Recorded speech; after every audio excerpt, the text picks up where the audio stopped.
Welcome to edupediaworld.com. This is Somjaji Nair, your online biology tutor. The chapter is Sexual Reproduction in Flowering Plants. In this video, we are going to discuss about the reproductive part of the plant, that is the flower. Flower, a fascinating organ of angiosperms. Human beings have had an intimate relationship with flowers since time immemorial. Flowers are objects of aesthetic, ornamental, social, religious and cultural value. They have always been used as symbols for conveying important human feelings such as love, affection, happiness, grief, mourning, etc. Flower is the reproductive structure found in flowering plants, that is the angiosperms. What are angiosperms? Angiosperms are types of plants that bear fruits and flowers. The biological function of a flower is to effect reproduction, usually by providing a mechanism for the union of sperm with eggs. Flowers may facilitate outcrossing, that is fusion of sperm and eggs from different individuals in a population, or alloselfing, that means fusion of sperm and egg from the same flower. Some flowers produce diaspores without fertilization, and that is called parthenocarpy. Flowers contain sporangia and are the site where gametophytes develop. Flowers give rise to fruit and seeds. Flowers are usually both male and female and are brightly colored to attract insects to help them carry pollen used for sexual reproduction.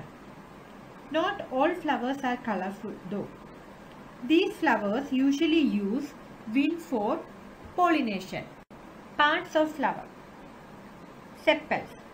Sepals are generally green colored exterior protective covering of a flower. Next one, petals. What are petals? These are the most colored to attract pollinating insects and are formed by sepals. Nectar. The sweet liquid at the base of petals that attracts insects. What is stamens? Stamens are the pollen producing male organ that include anther and supporting filament. Carpels.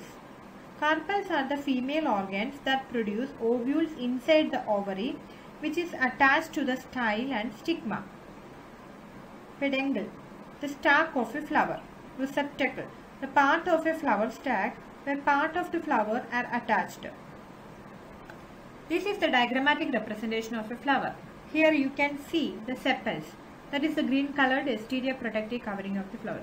And you can also see the beautifully colored petals, the stamen, which is the male reproductive part, which have anther and filament, and the pistil, it have the stigma, style, ovary and ovule, that is the female reproductive part of the flower. The reproductive structures of the flower. The androecium and the gynoecium are the reproductive structures of a flower.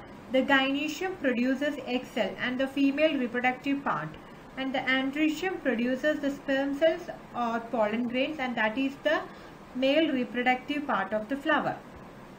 Parts of an androecium. A stamen is the unit of an androecium. An androecium is usually made up of multiple stamina. Each is composed of two parts, the filament and the anther. Stamen usually consist of these long center stalk, that is the filament that we already discussed, and the anthers are attached at the tips, and this anther contain the microsporangia. Most commonly, anthers are two-lobed and are attached to the filament either at the base or in the middle area of the anther. The sterile tissue between the lobes is called connective. The anther is a four-sided tetragonal structure consist of four microsporangia located at the corners, two in each lobe. The microsporangia develop further and become pollen sacs. A pollen grain develops from a microspore in the microsporangium and contains the male gametophyte. The stamen in a flower are collectively called the androecium. This is the diagrammatic structure of a stamen. The figure A is the typical stamen. Here you can see the filament, that is a stalk, and the anther which is attached to the tip of the filament. And the figure B is the three-dimensional cut section of an anther. There you can see the pollen grains inside. Structure of microsporangium. In a transverse section, a typical microsporangium appears near circular in outline. It is generally surrounded by 4 wall layers: the epidermis, the endothecium, the middle layers, and the tapetum. The outer 3 layers, that is the wall layers, perform the function of protection and help in descent of anther to release the pollen.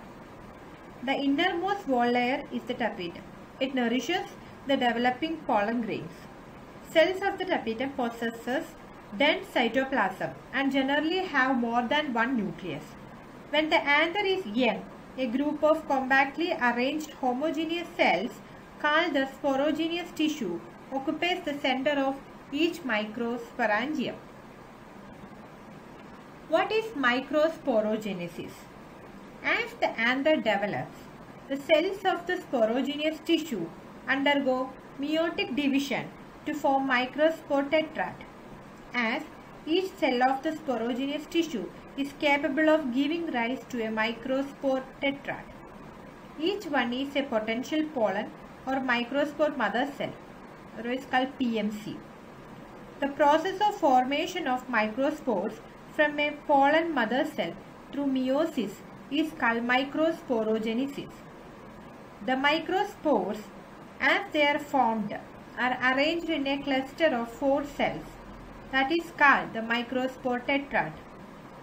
As the anthers mature and dehydrate, the microspores dissociate from each other and develop into a pollen grain. Inside each microsporangium, several thousands of microspores or pollen grains are formed that are released with dehiscence of anther. This is the diagrammatic representation of microsporangium. The diagram A is the transverse section of a mature anther. There you can see the connective, the epidermis layer, the endothecium layer, the sporogenous tissue, the inside tapetum layer, and the middle layer also. The diagram B is the enlarged view of one microsporangium showing all layers. Here you can clearly see all the layers with the microspore mother cells inside.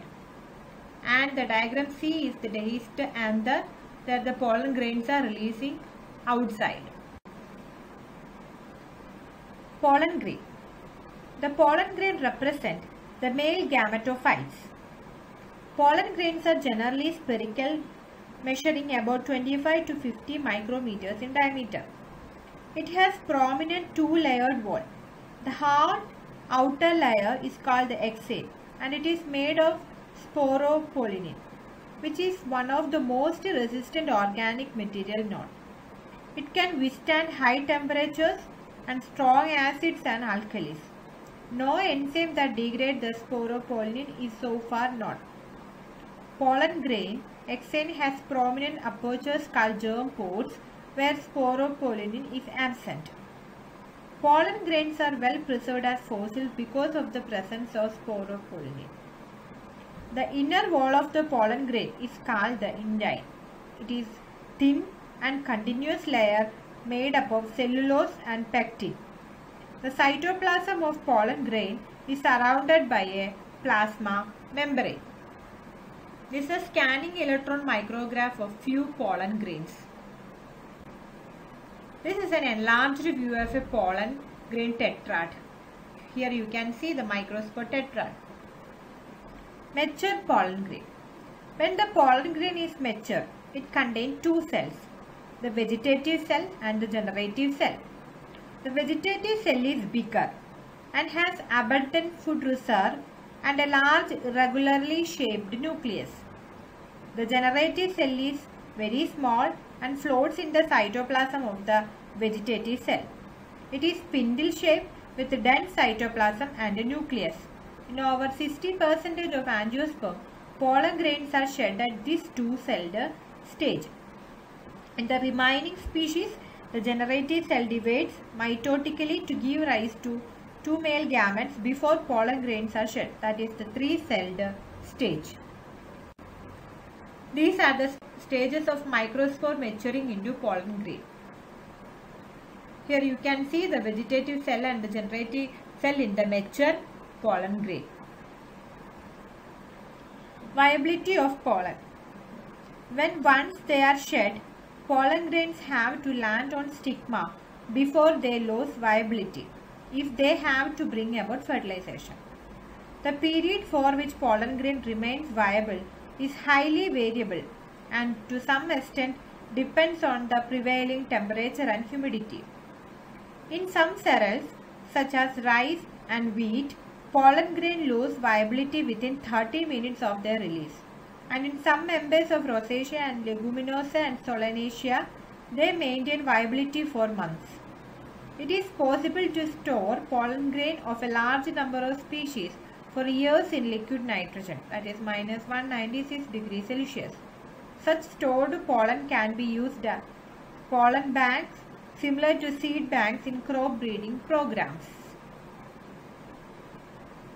Pollen grains and its effects in humans. Pollen grains of many species cause severe allergies and bronchial afflictions in some people, which often leading to chronic respiratory disorders like asthma, bronchitis, etc. It may be mentioned that Paranthemum or carrot grass that came to India as a contaminant with the imported wheat has become ubiquitous in occurrence and causes pollen allergy. And there are some uses also for pollen grain. Pollen grains are rich in nutrients. It has become a fashion in recent years to use pollen tablets as food supplements. In Western countries, a large number of pollen products in the form of tablets and syrups are available in the market. Pollen consumption has been claimed to increase the performance of athletes and race horses. Thank you. In the next video, we will be discussing about the female reproductive structure, that is the gynoecium, and other fertilization and pre-fertilization events occurring in the flowering plants.